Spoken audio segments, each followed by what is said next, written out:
Johilligida.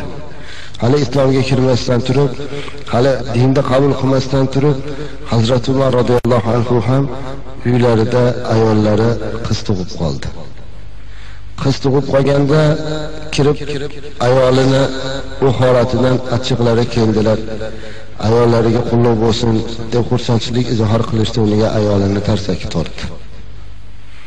Qizi bir yuradigan mahalga kelganda Hazrat Umar qizini olib chiqib birgalashib qo'yib yuborganligi haqida o'zlari gapirib beradilar. Qizimni onasidan olib chiqib ketayotgan mahalimda onasi ayolim oyoqlarimga yopishib, yerga cho'kka tushib dod deb yig'lab, shunday chiroyli qizimizga bir qarang, sochlari qo'ng'iroq, qoshlari kamon, shunday go'zal qizni tirikligin ko'rib o'rgani qanday haddis sig'adi deb turgan holatida ham ayolimni tepib olib chiqib ketganman qizimni dedilar. Chunki qalblarida iymon yo'q edi. Qalbda iymon bo'lmasa mehr bo'lmaydi, rahmat bo'lmaydi. Qizimni olib borib deydilar, yerda chuqurda kovlayotganimda qizim ham shu chuqurda kovlashlikka yordam berishim kerak shekilli degan o'y bilan o'zini kichkina qo'lchalari bilan menga chuqur kovlashga harakat qildi. Qizim bechora o'ziga go'r kovlayotganini bilmasdi dedilar Hazrat Umar. Qizim haligini kovladi, men charchab o'tirib qolsam ro'molchasi bilan peshonamni terlarini artib turdi.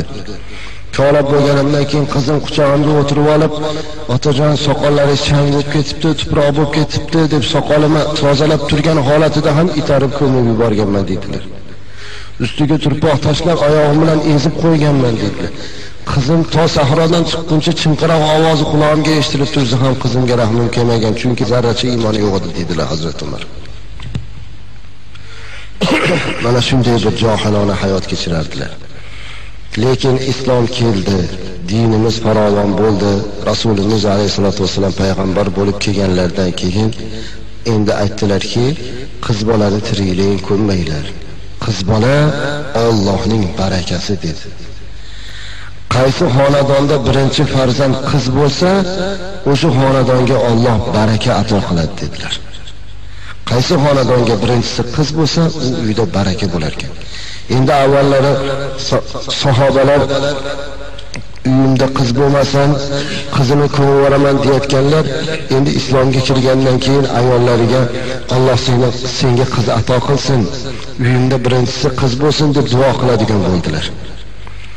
Chunki Alloh taolo Qur'oni Karimda bayon qilib aytadiki, astag'firullah, lillahi mulkus samawati val ard, yakhluqu ma yasha'u, yahabu liman yasha'u inatha va yahabu liman yasha'u dhukur, aw yuzawwijuhum dhukrana wa inatha va yaj'alu man yasha'u aqima.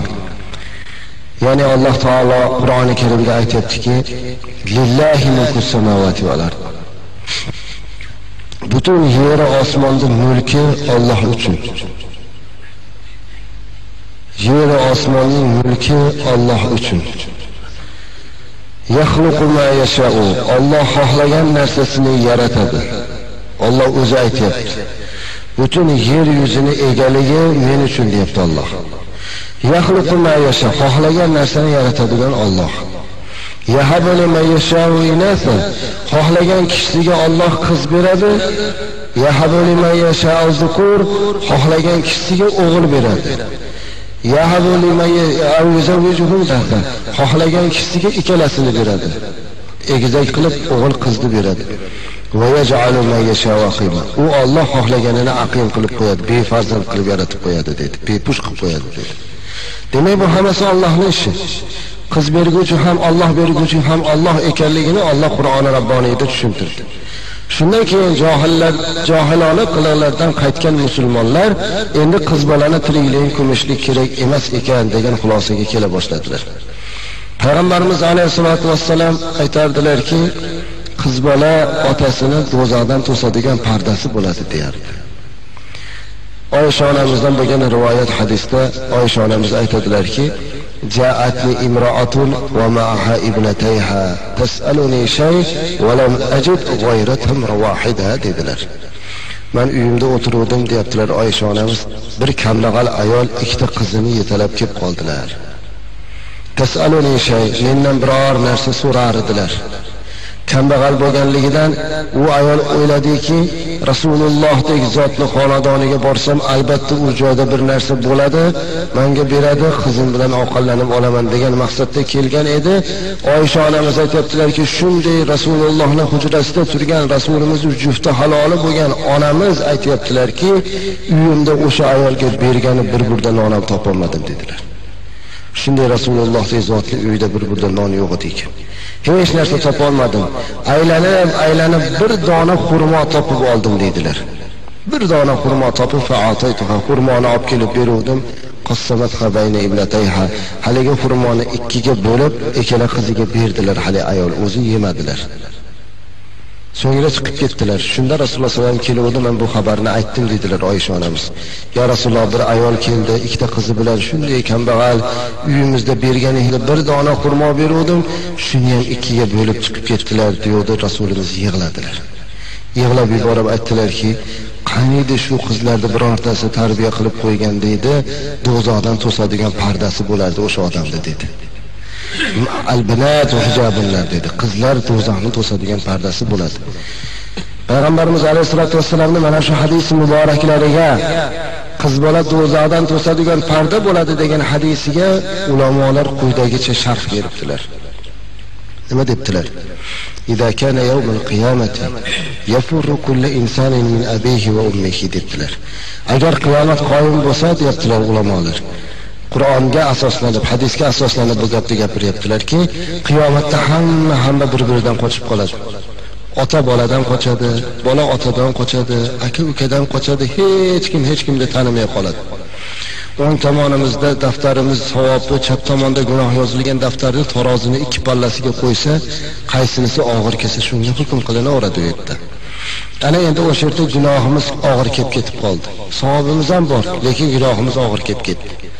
Allohga aytamiz ekanki, ya Rabbi, menga bir iloji bergin, bir fursat bergin. Boshqalardan shu varaqlardan qarz olib kelib taroziga qo'ysam, og'irroq bo'lsa maylimi? Alloh taolo oxirgi imkoniyatdan berar ekan. Agar eplay olasang, mayli olib kel. Kim beradi endi bu yerda savobni? Do'zax yonida tursa hech kim bermaydi. To'g'ri borib onasini oldiga borar ekan, assalomu alaykum onajon, esingizdami, sovuq beshiklarni quchoqlab katta qilgan edingiz, kechalari uxlamasdan boqqan edingiz, qancha qiyinchilik mashaqqatlar bilan katta qiluvdingiz, hozir do'zaxga kirib ketadigan bo'lib qoldim. Do'zax otashida kuyib ketib qolaman. Ozgina savob varag'ingizdan bering, tarozimga qo'yib olaylikcha og'irroq bo'ladi desa, ona aytar ekanki, men bu bolani tanimayman dedik. Axir onajon, siz katta qiluvdingiz. Yo'q, men tanimayman sizni. Qo'lidagi go'dagi bo'lsa ham uzoqroqqa irg'itib yuborsin deb turar ekan. Onam endi zaifa bechora, mayli bermadi, otamga boray deb otani izlab oldilariga borib, assalomu alaykum otajon, meni deb vaqtida ibodat ham qila olmagansiz, ko'chalarda meni himoya qilardingiz, topib tutib olib kelib yegizar edingiz, kasal bo'lib qolsam yugurib, yelib menga shifo izlar edingiz, bir zirabcha kirsa ham kechasi uxlamasdan chiqardingiz otajon, hozir esa haqiqiy yordamingizga muhtoj bo'lib qoldim, do'zaxga kirib ketib qolaman, savob topib bering otajon, savobingizdan bering desa, ota aytar ekanki, ey bolam, men o'zim otamni izlab ketyapman, bera olmayman. Zabardast o'g'illarini oldiga borar ekan, ey bolalarim, o'g'illarim, axir men sizlarni deb vaqtida ibodat qila olmaganman. Sizlarni boqaman deb yugurib, yeb, halol harom aralashtirib yurib, mana savob topa olmagan ekanman. Jon bolalarim, savoblardan beringlar desa, bolalar aytar ekanki, siz bizni ibodat qilgizdirmagansiz, bizni o'zimizda ham savob yo'q. Boraverasiz o'sha yoqqa.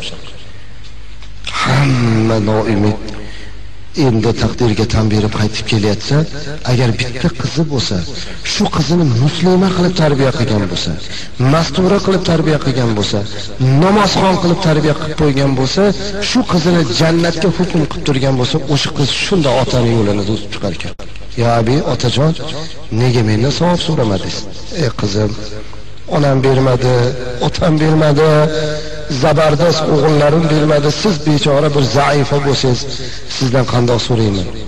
Ya Rabbi, meni joyim qayerda? So'raydi qiz.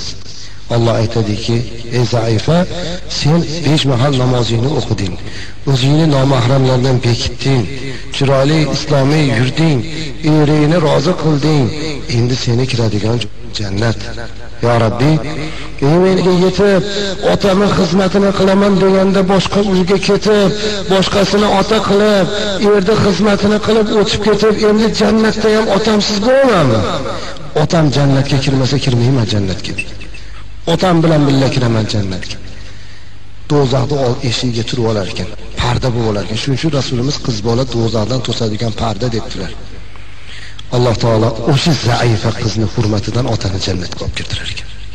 Ana azizlar, qiz bolani tirikligini ko'nmaslik, balki uni e'zoz, ikrom qilsa, chiroyli tarbiya qilsa, do'zaxdan to'sadigan parda bo'ladi deb Rasulimiz shuning uchun aytdilar.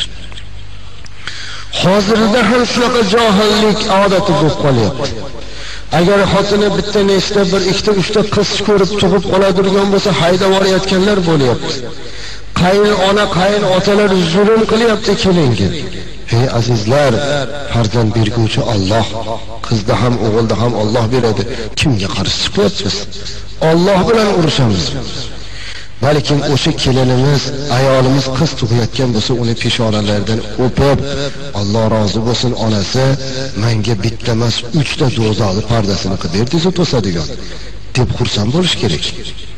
Chunki eng o'sha farzandlarning ichida bizga asqatib kerak bo'ladigan joyda yordam beradigan qizimiz bor ekan, bunga shukr qilish kerak.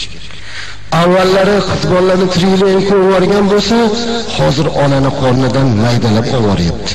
Bu ham bir xil ish. Mana biz hozir 14 asr o'tib ketgan narsani ham gapiryapmiz. Qiz bolani tirikligini ko'rib ekan, ona tug'ardi ekan, turpoq sovarardi ekan desa, hamma yoqasini ushlab astag'firulloh, shunaqa ham johil bo'ladimi? Lekin yana 20-30 yildan keyin biz ham shunaqa qilib gapiradi kelajak avlod. Nimaga? Hozir hali badbaxt apparatlar chiqqan, onani qorniga shunday qo'ysa, bolani qiz o'g'illigini aytib, shunday apparatga qo'yapti-da, qiz ekan ovoramiz deb maydalab ovoryapti. Ey azizlar, bu nechta bo'lyapti bunaqa ishlar? Bu harom bu. Tirikligini ko'mdi nima, onani qornidan maydalab oldi nima? U bolani jinsi aniqlangan bo'lsa, demak qiz o'g'illigi bilinib qolgan bo'lsa, bola holatiga kelib qo'ygan bo'ladi.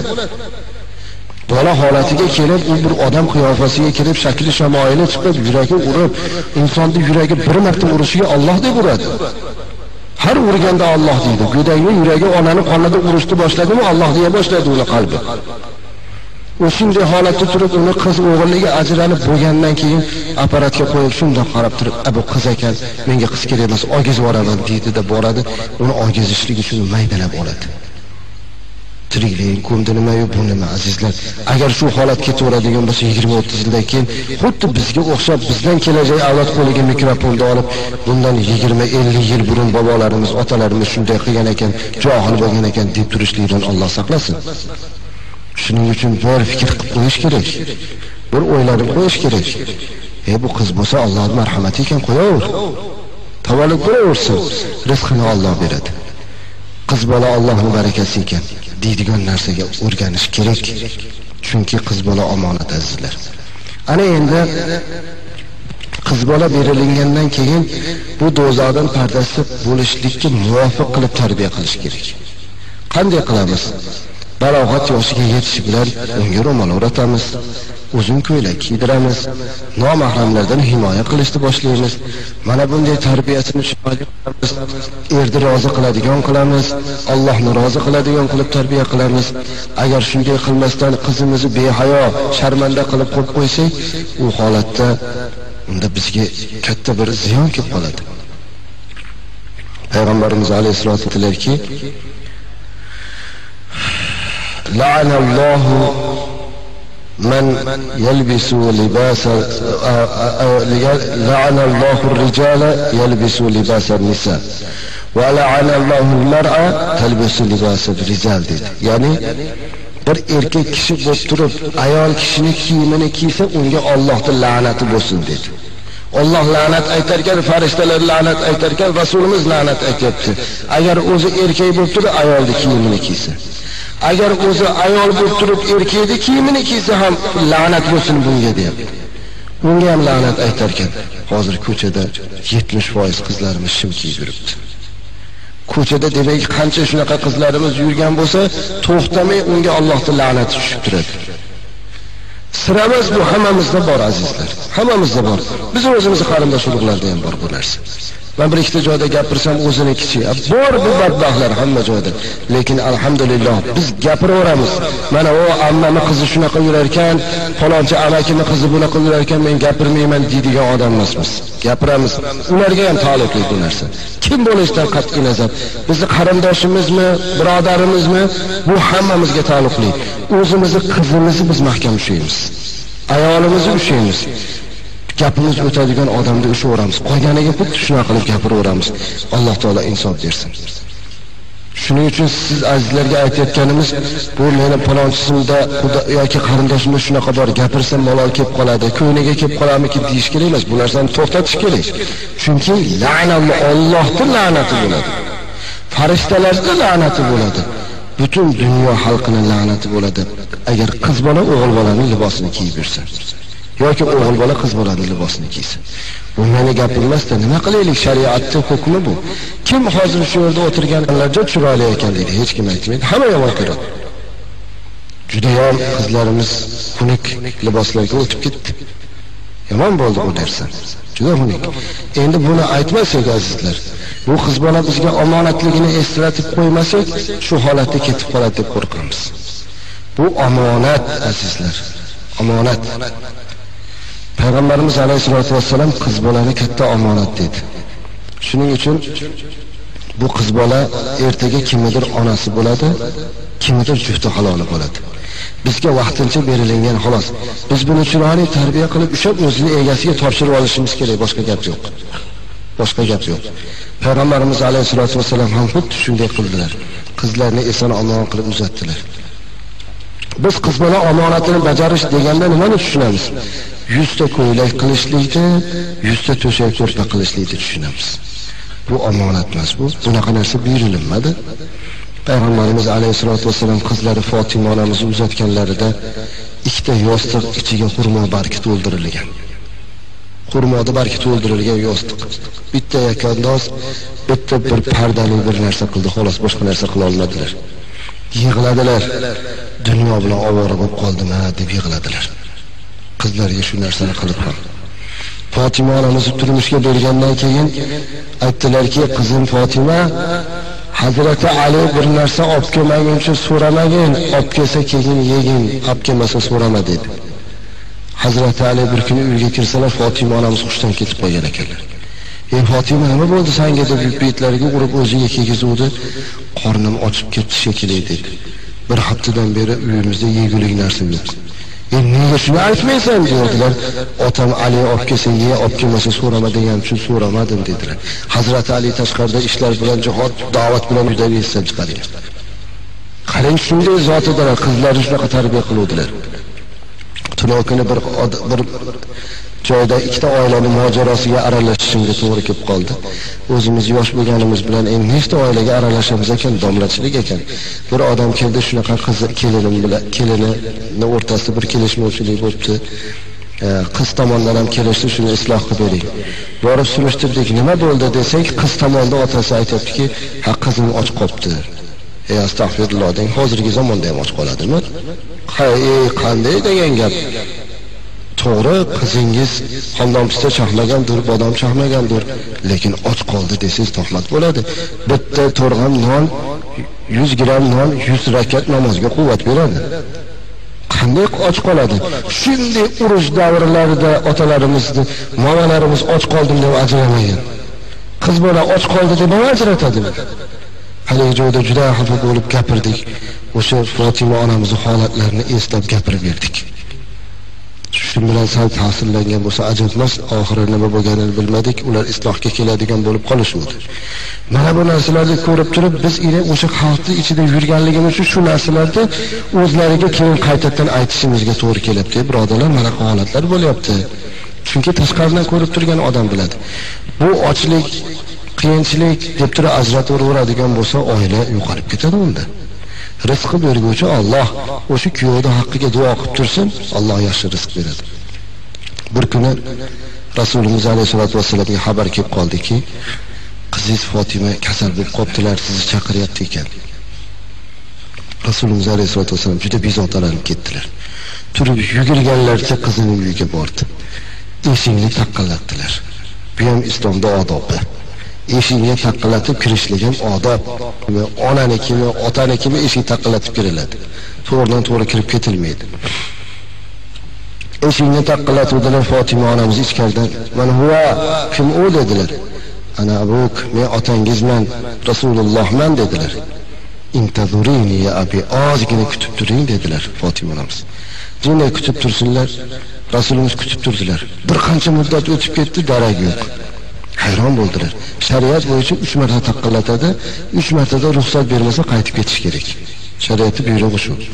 Ikkinchi marta taqillatdi. "Qizim, men Rasululloh sollallohu alayhi va sallam bo'laman. Otangiz bo'laman. Kirishga ruxsat berasizmi?" dedi. Fatima onamiz aytdilarki, "Ozgina kutib tursinlar" dedi. Yana bir oz kutdilar, yana darak. 3-chi marta taqillatdi-da, "Men qaytib ketaymi qizim" dedilar. Shunda Fatima onamiz ichkaridan yig'lab yubordilar. Rasulimiz "Limada tabki va ma yubkiki ya bu qurrat ayn?" "Ey ko'zimni qorasi, nega yig'layapsiz? Nima yig'latdi sizni?" dedi Rasulimiz. Fatima onamiz aytdilarki, "Ustimga libos kiygani topdim-u, boshimga ro'molim yo'q, shunga yig'layapman" dedi. Shunday zotning uyida qizini boshiga o'ragani ro'molsiz o'tiribdi ekan, ko'chaga chiqmasdan qanchadan beri. Chunki ro'mol o'ramasa bu zotlar chiqmaydi ko'chaga. Rasulimizning ko'ziga yosh keldi. "Qizim, men otangizman, kiraveray" dedilar. Kirsalar ranglari sarg'ayib ketibdi qizlarini. Qaddlari bukilib yotib qopti. Nevaralari Hasan Husayn bir-birini mahkam quchoqlab uxlab qoptilar. Qizining peshonasini silab, "Qizim, nima bo'ldi?" deydilar. "Otajon, meni kechiring. Sizga hech qachon shikoyat qilmaganman. Qancha yashagan bo'lsak sabr qilganman. Bugun uyimizda bir haftadan o'tib ketdi, bir to'rg'am non qolmadi. Nevaralaringiz dod deb yig'lab, qorni ochligidan bir-birlarini quchoqlab uxlab qoldilar. Ularlarim uxlab turinglar, bobeylar Rasululloh sollallohu alayhi vasallam bir narsa deb qo'ydim. Endi uyg'onib qolsa nima deyman deb turib sizni chaqirishga majbur bo'ldim" dedi. "Meni kechiring otajon" dedi. Rasulimiz yig'lab yubordilar. "Ey bolam, bir hafta bo'ldi non yemadim deysiz-a. Bugun 15 kun bo'ldi men nonni ta'mini esimdan chiqarib yuborganimga" dedi. Shu zahoti Jabroil farishta keldilar. "Assalomu alayka ya Rasululloh. Innalloha yaqra'uka assalam." "Ya Rasululloh, Alloh sizga salom aytadi" dedi Jabroil alayhisalom. "Alloh sizga salom aytadi. Sizdagi zotni qornida non yo'q bo'lsa, xonadonida shunday kambag'allik hukm surasa, holbuki butun dunyoni nurga to'ldirib olgan zotsiz, butun osmondagi farishtalar yig'lab yubordi-ku ya Rasululloh. Sizni holatingizdan farishtalar dod devardi. Men birga tushdim, ikkita farishtani olib tushdim. Ular tillolarni boshqaradigan farishta. Ruxsat bering, yerda qayerda tilla koni bo'lsa sizga ochib beraylik" dedi. Uhud tog'ini tillo qilib beraylikmi? Rasulimiz: Jabroil, men tilla ko'paytirganing kelgan payg'ambar emasman-da. Men ummatni ko'paytirganing kelganman. Farishtalarga ayting, duo qilsin, ummatim ko'paysin" dedi. Jabroil alayhisalom: "Ya Rasululloh, sizni shunaqa javob berishingizni bilar edim. Shuning uchun avval jannatga kirib, jannatdan bitta olma olib chiqdim. Shu olma necha yillik chanqoqni qoldiradi, ochlikni qondiradi. Shuni hech bo'lmasa yeng" dedilar. Rasulimiz olib qizlari Fatima onamizga berdilar. Fatima onamiz qo'llariga olib: "Ya Rasululloh, haqiqatda bu jannatning mevasimi?" "Ha, shundoq. Unday bo'lsa bu bir qancha chanqoq ochlikni qoldirsa bizga ko'plik qiladi. Yarmini bo'lib, yarmini qo'shnimizga hadoya qilaylik. Uni ahvoli bizdan og'irroq" dedi. "Allohning rahmati bo'lsin ey bu xonadonga" deb Jabroil alayhisalom chiqib ketdilar yig'lab.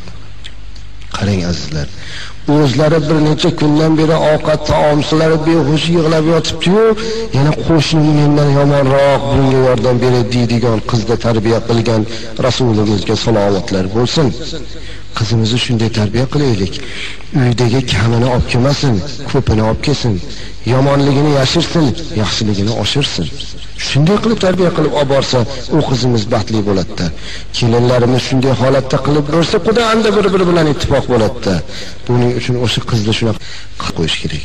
Buni omonat ekanligini esdan chiqarmaylik. Qizlarimizni turmushga chiqishidan oldin tarbiya qilib, o'qitib qo'yaylik azizlar.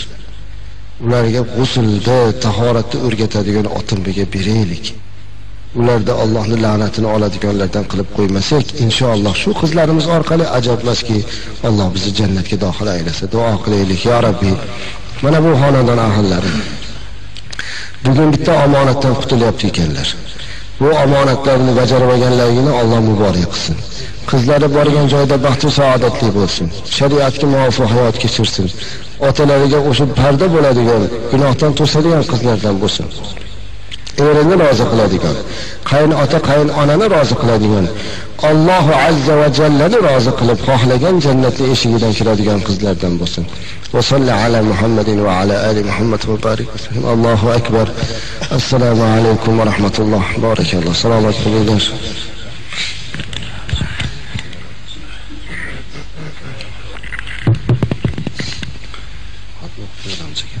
Amin. بسم الله الرحمن الرحيم. أستغفر الله أستغفر الله أستغفر الله الذي لا إله إلا هو الحي القيوم وأتوب إليه وأسأله التوبة والهداية. بسم الله الرحمن الرحيم. اللهم صل على سيدنا محمد وعلى آل محمد وبارك وسلم عليهم. اللهم صل على سيدنا محمد وعلى آل محمد وبارك وسلم عليهم. اللهم صل على سيدنا محمد وعلى آل محمد وبارك وسلم عليهم أجمعين. أعوذ بالله من الشيطان الرجيم. بسم الله الرحمن الرحيم. الحمد لله رب العالمين الرحمن الرحيم مالك يوم الدين. إياك نعبد وإياك نستعين. اهدنا الصراط المستقيم صراط الذين أنعمت عليهم غير المغضوب عليهم ولا الضالين.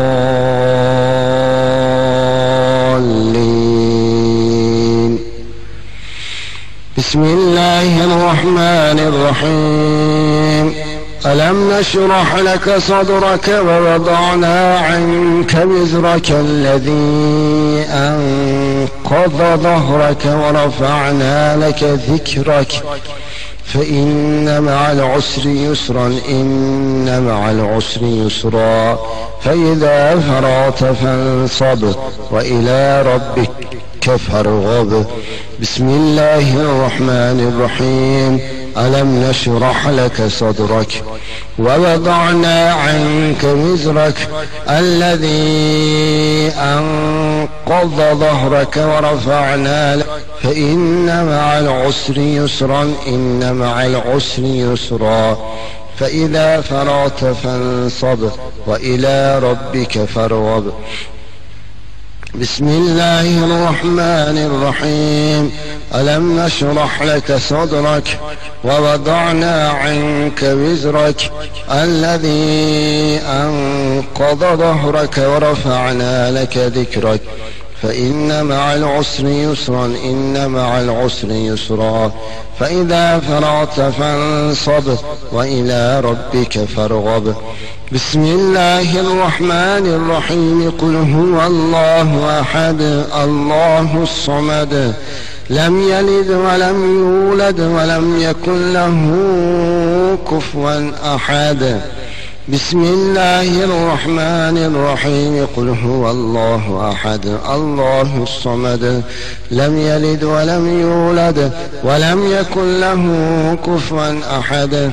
بسم الله الرحمن الرحيم. قل هو الله أحد الله الصمد لم يلد ولم يولد ولم يكن له كفوا أحد.